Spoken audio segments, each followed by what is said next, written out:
If you ever wake up in the middle of a snowstorm and see footprints outside your window that weren't there before, don't assume they're old.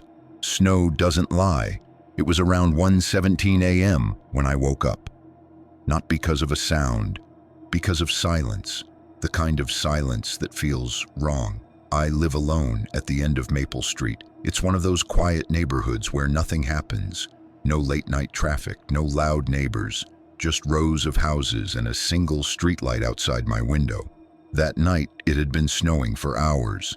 Thick, steady snowfall. By midnight, the road was completely covered, smooth, untouched. I remember checking before going to bed. No footprints, no tire marks, nothing, just white. When I woke up, my room felt colder than usual. I checked my phone, 1:17 a.m. The power was still on, the heater was running, but something felt off. That's when I noticed the streetlight outside flickering, slowly, on, off, on, off. I sat up in bed and looked through the gap in my curtains, and that's when I saw them. Footprints, clear, fresh, leading from the middle of the road, straight to my house. I froze. They weren't there before, I was sure of it. The snowfall was still heavy, which meant those prints had been made recently, very recently. They started in the middle of the street, not from another house, not from the sidewalk, the middle of the road, as if someone had just appeared there. I told myself there was a logical explanation.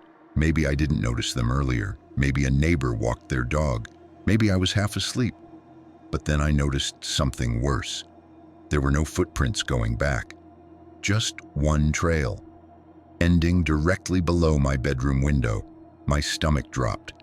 I live on the second floor. There's no balcony, no ladder, nothing to climb. Slowly, I leaned closer to the glass. The snow was still falling, slowly beginning to soften the edges of the prints. And then the streetlight flickered again. And for half a second, I thought I saw someone standing there, right below my window. I pulled back instantly. My heart was pounding so hard I could hear it in my ears. I waited. 5 seconds, 10 seconds, nothing. I forced myself to look again. The spot was empty, just snow, just footprints. I grabbed my phone and turned on the camera, zooming in through the window. Nothing, no movement, no person, just that single line of prints. I should have called the police, but what would I say? "Hi, someone maybe stood outside my house." They'd laugh. Instead, I decided to check the front door camera. I opened the security app. The live feed loaded. Front yard, empty. Backyard, empty. Garage, empty. But when I checked the timestamp, there was a gap from 12:58 a.m. to 1:14 a.m. No recording, just a blank space. My cameras are motion activated. If someone walked through the yard, it should have recorded, unless they didn't walk through the yard. My chest tightened. The footprints started in the road. Not the sidewalk, not the driveway, the road, as if someone avoided every camera angle perfectly, or already knew where they were. That thought made my skin crawl. I locked my bedroom door. I don't know why. It wouldn't help much if someone was already inside, but that's when I heard it. A soft sound, not outside, inside, downstairs, like something brushing against wood. I stopped breathing. It came again, a slow, dragging sound. Across the living room floor, I grabbed the baseball bat I keep near my bed. My hands were shaking. Maybe it was the heater expanding. Maybe it was the house settling. Maybe... The sound came again, closer, then stopped, right below me. 5G plus directly under my bedroom. The floor creaked, not loud, just enough to know something had shifted its weight. I stared at my bedroom door, completely still, and then 5G plus, very slowly. I heard a single step on the staircase. Wood bending under pressure, one step, then silence. I realized something horrifying. If the footprints ended below my window and there were none leading away, then whoever made them never left another step. Closer this time, Halfway up the stairs, my throat went dry. I raised the bat higher, trying to control my breathing. The staircase creaked again and stopped, right outside my bedroom door. Complete silence, no breathing, no movement, just presence. Then a soft, deliberate knock, 3 taps, slow, controlled, not aggressive, not random, like whoever was outside knew exactly what they were doing. I didn't move, I didn't speak. And then I heard it, a whisper from the other side of the door, low, almost calm.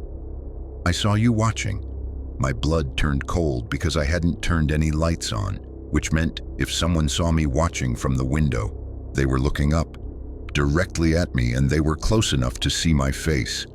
The doorknob slowly began to turn, very slowly, and that's when I realized something worse than everything else.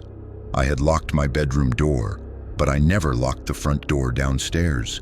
The handle stopped moving, silence again, and then, from outside my window, the streetlight flickered one last time, and the footprints below were gone, completely covered as if they were never there. But the weight outside my bedroom door was still there, standing, waiting.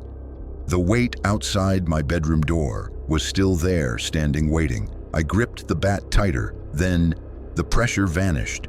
No footsteps, no retreating sound, just gone. My phone vibrated in my hand. Unknown number. I didn't answer. A text came through. "You looked down." Another one. "You never looked up." Before I could process it, a sharp crack split across my ceiling, a thin line forming above my bed. Snow dust drifted down fresh, cold. My heart stopped. There is no attic above my room. Another crack, closer this time, like something heavy had shifted its weight directly over me. 3 slow knocks. From above, my phone buzzed again. Open the door. The hallway outside my room was silent now. Whatever had been standing there wasn't there anymore. Or worse, it wasn't downstairs. I forced myself forward and unlocked the bedroom door. The hallway was empty, dark still. I stepped toward the stairs. Halfway down, I saw it. The front door wide open, snow blowing inside, and on the wooden floor, wet footprints leading toward the door, not from it, from inside the house.